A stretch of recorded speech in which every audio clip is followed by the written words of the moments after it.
I hope you're doing good today.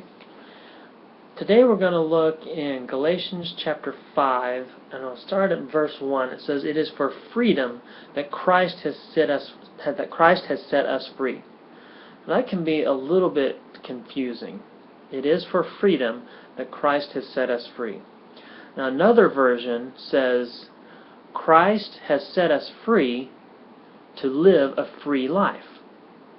So that kind of makes a little bit more sense maybe to you. It's easier to understand.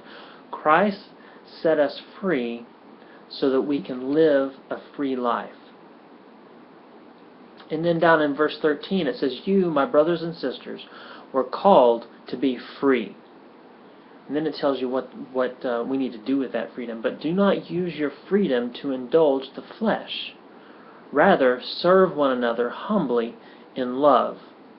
So that's what we're intended to do with the freedom that God gave us. God gave us freedom to live however we want to. And He gave us freedom to choose. And He gave us freedom to be forgiven of sin. And He did that so that we could be free. But He says, be careful. Don't use your freedom to indulge the flesh. Because what will happen is when you indulge your flesh, when you do things that you don't want to do, when you start doing bad habits, then those bad habits start to control you. And you actually lose the freedom that God gave you. So don't indulge yourself, don't sin, don't get into bad habits, because then you start to lose the freedom that God gave you. And then it says, rather serve one another humbly in love. That's what you can do with your freedom, is serve one another. Then it says, for the entire law is fulfilled in keeping this one command: love your neighbor as yourself.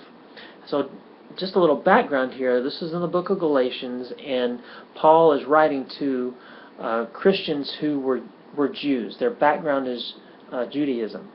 And so they understand the Jewish laws. They grew up learning the laws and memorizing the laws and trying to live by the laws.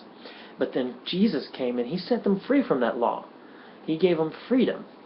But a lot of them were still trying to fulfill the law instead of living in freedom. And He says, look, here it is. The whole law is fulfilled by this: love your neighbor as yourself. You do that, and the whole law is fulfilled, and you're fine. And even those are Jesus' words too. Jesus said, love your neighbor as yourself. In verse 16 says, "So I say, walk by the Spirit, and you will not gratify the desires of the flesh." So that's how you do it. How do you live freely without losing your freedom? How do you love your neighbor as yourself and thereby fulfill the whole law? You walk by the Spirit. Every step you take should be led by the Spirit, asking the Holy Spirit to guide you in decisions, to guide you where you go and what you do. And that will ensure that you make the right decisions, that you utilize the freedom that God has given you. Love you. Hope you have a great day.